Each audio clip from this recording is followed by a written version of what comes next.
Regard, œil avisé, prunelles aiguisées, la midinale est aux aguets. Par Pierre Jacquemin, tous les jours, à 12h30. Bonjour Mireille Fanon-Mendès-France. Bonjour Pierre. Merci d'avoir accepté notre invitation. Vous êtes la présidente de la fondation Frantz Fanon International. J'aimerais revenir avec vous sur la visite du président Emmanuel Macron aux Antilles. Quel rapport la métropole entretient-elle avec ses outre-mer ?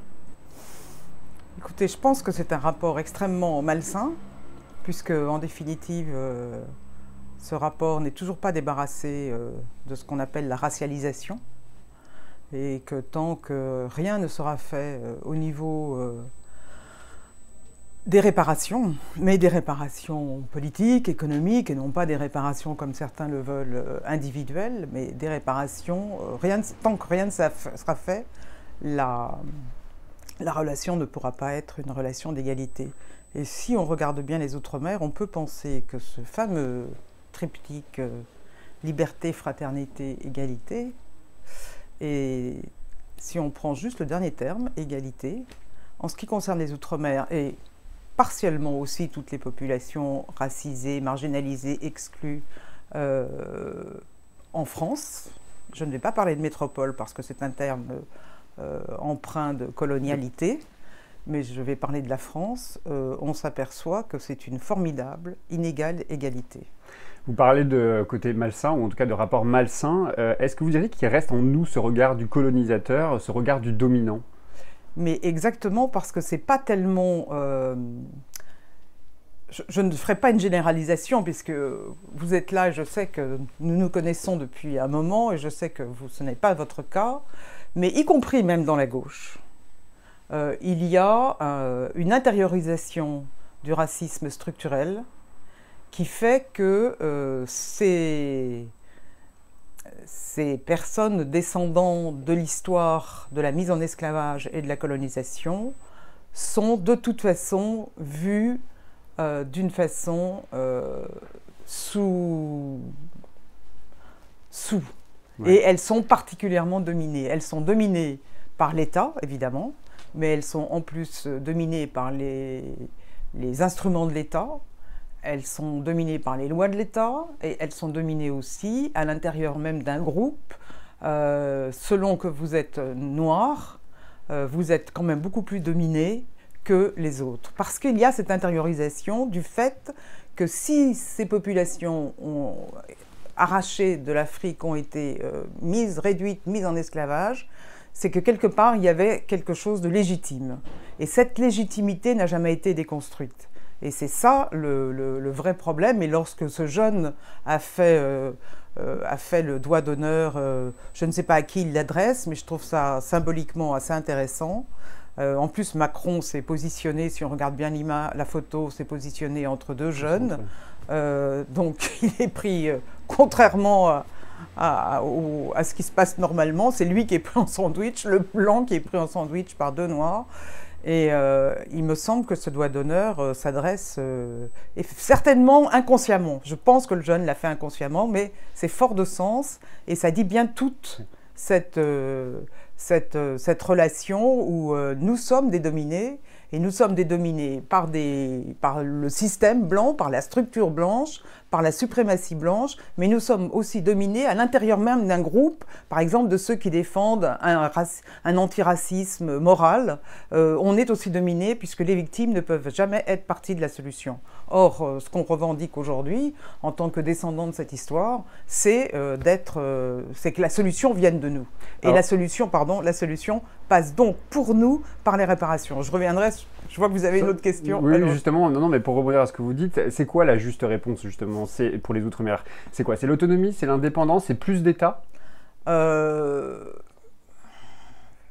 C'est beaucoup de questions, beaucoup de réponses dans une seule, dans une seule question. En fait, il y a quelque chose qui est assez probant quand on va si je prends la Martinique et la Guadeloupe, que je connais bien. Il y a eu, mais aussi c'est vrai aussi dans la Kanaki, c'est vrai qu'il y a eu depuis quelques années, et particulièrement en Martinique, il y a eu un envoi de blancs fonctionnaires Et pendant ce même temps, on a renvoyé dans les années 70 avec le BIMIDOM, un organe de gestion des migrants, puisque les Antillais étaient considérés comme des migrants, on les a envoyés en France pour tenter de blanchir la race noire. C'est ce qu'avait fait Debré avec la Réunion, en envoyant des jeunes, en arrachant des jeunes à leurs parents, à leurs familles, et c'est ce qui s'est fait aussi avec la Kanaki. Donc, c'est peut-être un peu moins visible avec la Guadeloupe, je ne sais pas, là, je n'ai pas d'hypothèse, mais c'est peut-être un peu moins visible, mais en Martinique, c'est absolument saisissant de voir comme la population s'est, comme on dit, métissée. Et ça veut dire donc dans votre réponse, vous dites plus d'État, mais plus d'État à partir des gens qui Non, je ne dis pas plus vivent... d'État. Non, je ne dis pas du tout plus d'État. Je dis que l'État... Mais c'est une appropriation. L'État a fait main basse sur le pays d'une certaine façon. Il a préempté le pays d'une certaine façon qui est la pire, parce que ça a été effectivement par l'histoire de la race, blanchir la race. Et plus la race est blanche, mieux c'est. Et y compris même dans les familles antillaises, lorsque un enfant naît du bon côté, il y a une expression qui dit « Oh, c'est super, il est bien sorti ». Sous-entendu, ceux qui sont de l'autre côté, plus noirs, sont mal sortis. Donc il y a quand même quelque chose qui perdure de cet ordre-là, qui est lié à la couleur de la peau. Mais l'État, c'est pas plus d'État. Je ne pense pas que ce soit plus d'État, parce que si on discute avec, entre autres, les agriculteurs, ce que veulent les agriculteurs, c'est de récupérer la terre qui leur appartient. Et cette terre n'est pas au béquet qui l'ont prise, ni à l'État qui a installé ses structures étatiques sur des terres qui ne lui appartiennent pas. Puisque ces terres appartenaient à des Indiens caraïbes qui vivaient là, et ensuite aux mises en esclavage qui les ont exploitées. Mais le système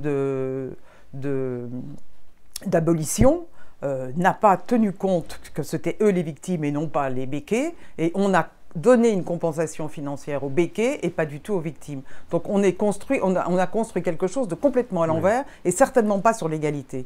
Donc l'histoire de la terre, c'est quelque chose d'extrêmement important. Les agriculteurs revendiquent la terre pour une chose très claire. Pas forcément pour une indépendance là tout de suite, mais peut-être un projet d'indépendance à terme, mais en tout cas pour assurer la souveraineté alimentaire. Et on voit bien l'histoire du chlordécone, comment on a pu se foutre vraiment, et le terme n'est même pas assez fort, se foutre de populations entières en leur imposant un agent destructeur de parasites, d'un champignon sur les bananes, pour un profit juste des compagnies bananières, pour pouvoir compétiter avec la Fruit Company ou d'autres choses comme ça du Costa Rica, et au détriment des personnes. Et ça, c'est effectivement la fin, la continuation de ce qu'a été la mise en esclavage. C'est-à-dire qu'on dispose de populations entières, de leur vie entière, pour le profit et pas du tout pour les personnes. Vous êtes invité à travers le monde, vous donnez de nombreuses conférences et vous parlez souvent de la lutte ou des luttes des peuples contre la domination coloniale, un droit sans cesse remis en cause, dites-vous, par le pillage des richesses notamment. Vous avez travaillé sur le droit de résister et le droit de se défendre. Vous appelez à un sursaut, on parle de situation explosive dans les dom-toms. Mais évidemment que c'est explosif, les gens vivent...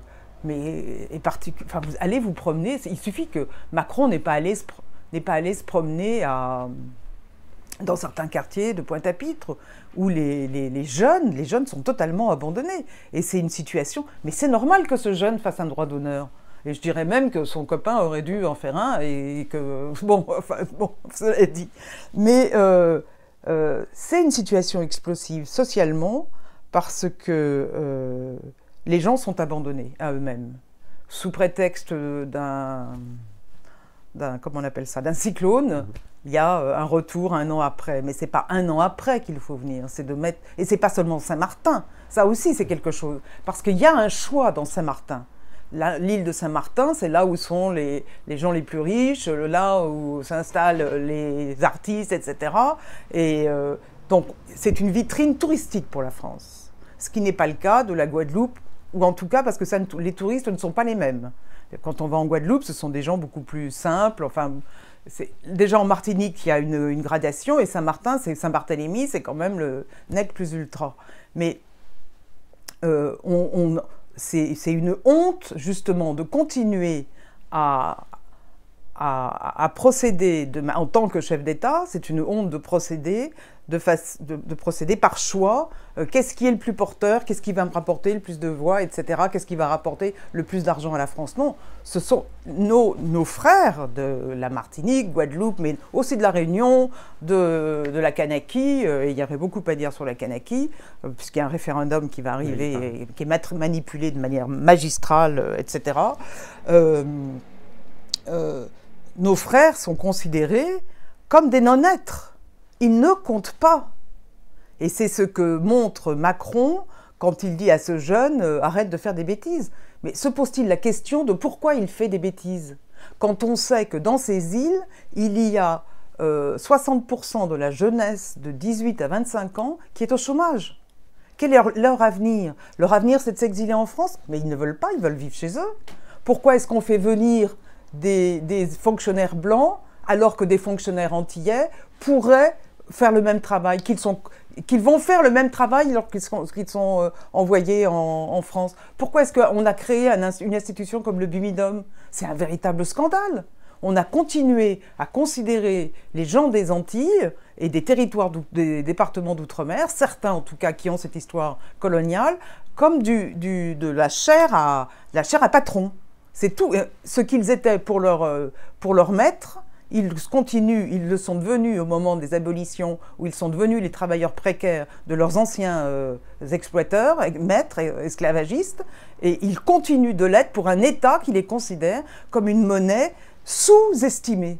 Et ça, c'est quand même quelque chose de... Il y a de quoi exploser, parce qu'on sait exactement ce qu'il faut faire. Il y a un autre droit de résister et de se défendre qui est régulièrement bafoué, c'est celui du délit de solidarité, du droit de solidarité.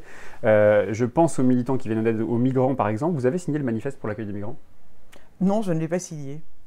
Et pour une raison fort simple, c'est qu'il manque pour moi... L'analyse du point de vue capitaliste est bonne, mais du point de vue racialisation, elle est absente. Et ça, pour moi, c'est pas possible. Si on ne parle pas... Parce que le capitalisme s'est construit sur la racialisation, sur la mise en place de la politique de la race comme moyen de hiérarchiser l'humanité. Et donc si dans un manifeste pour les migrants, on ne note pas ça, cette dimension, c'est pas possible, je ne peux pas le signer. Une partie de la gauche n'a pas signé aussi, évidemment, ce texte, bien sûr en disant qu'il faut accueillir, mais il faut surtout faire en sorte que les populations ne quittent pas leur terre, qu'il faut pour cela accompagner leur développement. Faut-il y voir, là, des vieux réflexes de colons? Je ne pense pas qu'il faut accompagner le développement des gens. Quand on va en Afrique, on s'aperçoit très très bien qu'il y a des femmes qui réagissent, qui ont des entreprises, qui fonctionnent, qui savent... Il y a des projets, de développement, mais le problème, ce ne sont pas les gens, ce sont ceux qui gouvernent. Et par ceux qui gouvernent, j'entends la Banque mondiale, le FMI, l'Union européenne, qui impose l'externalisation des politiques liberticides contre les migrants dans les pays de départ, et pas dans les pays d'accueil, comme ça devrait se faire, où on les oblige, si vous ne faites pas ça, on voit très bien avec le Mali, si vous n'acceptez pas d'externaliser les politiques européennes et les institutions répressive à l'égard des migrants, eh bien, vous n'aurez pas le soutien de l'Europe pour combattre le terrorisme. On voit très bien, IBK est tombé dedans comme ça, les deux mains, les deux pieds joints. Mais si on regarde aussi les transnationales, qui signe les accords iniques et félons avec les transnationales? Ce sont les présidents. Issoufou, si on prend que les francophones, Issoufou, Macky Sall, IBK aussi, ils signent mais aussi au Ghana, aussi partout. Enfin, ils signent des accords formidables pour les transnationales, Veolia, Areva, Golden Mining du Canada. On voit très bien. Donc, ce ne sont pas les populations qui sont responsables. Alors, elles sont responsables d'élire ce type de président, mais ce sont quand même les présidents qui ont qui ouvre la voie à ce type d'exploitation et de pillage total. Et là, un des éléments intéressants sur lequel nous, on essaye un peu de travailler, particulièrement avec les Guadeloupéens, puisqu'on a, en tant que Fondation Frantz Fanon, on est dans une démarche juridique contre l'État français sur la question de la restitution des terres, avec l'UGTG, le LKP et un syndicat d'agriculteurs qui s'appelle SPA. On est là-dessus, sur cette question de restitution des terres, parce que c'est la question essentielle, et on voit bien que ces décisions sur les terres, elles ne peuvent pas venir de ceux qui nous gouvernent, mais de ceux qui vivent de la terre et de ceux qui exploitent la terre. Parce que les projets sont absolument pas les mêmes. Et là, ça pose la question d'un projet alternatif. Et particulièrement pour la Guadeloupe ou la Martinique, d'un projet d'indépendance. Mais ça, c'est une autre histoire. Pour l'instant, c'est de demander le droit à la restitution des terres, car ni l'État, ni les béquets ne peuvent prouver qu'ils sont détenteurs des terres parce qu'ils n'ont pas de titre de propriété. Et on a eu, au mois d'août, où j'étais là-bas pendant 15 jours, on a eu affaire, pour travailler avec les paysans, les agriculteurs, pardon, on a eu affaire à un béquet qui est allé détruire des jardins sans autorisation. Il a quand même été arrêté par la police, il a été mis en garde à vue, certainement que ça ne donnera pas grand-chose, mais quand même il y a symboliquement quelque chose qui s'est passé. Néanmoins, depuis mon départ, je sais qu'il a recommencé à aller détruire d'autres jardins. Donc on voit bien que cette question du développement, elle ne dépend pas, elle ne peut pas dépendre d'un projet de domination. Il faut que ce soit les populations, et c'est d'ailleurs ce que les Mapuche ou les Quechua demandent, c'est qu'on respecte leur droit à la souveraineté et leur droit aussi à l'appréhension de la terre. Nous, notre appréhension, c'est une productiviste, etc. Mais eux, l'appréhension de la terre n'est pas la même. Le timing de la terre n'est pas le même. Et ça, on a à comprendre, si on veut parler d'égalité, on a à comprendre que quand on parle du développement de la terre, on doit s'interroger sur comment les autres culture appréhende la terre. Et peut-être que ça nous donnera d'autres issues et d'autres ouvertures que celle de dire « mettez pas vos sacs plastiques par terre ». Merci beaucoup Mireille Fanon-Mendès-France. On reviendra vous voir parce que vous avez beaucoup de choses à nous dire et à nous apprendre. Merci beaucoup.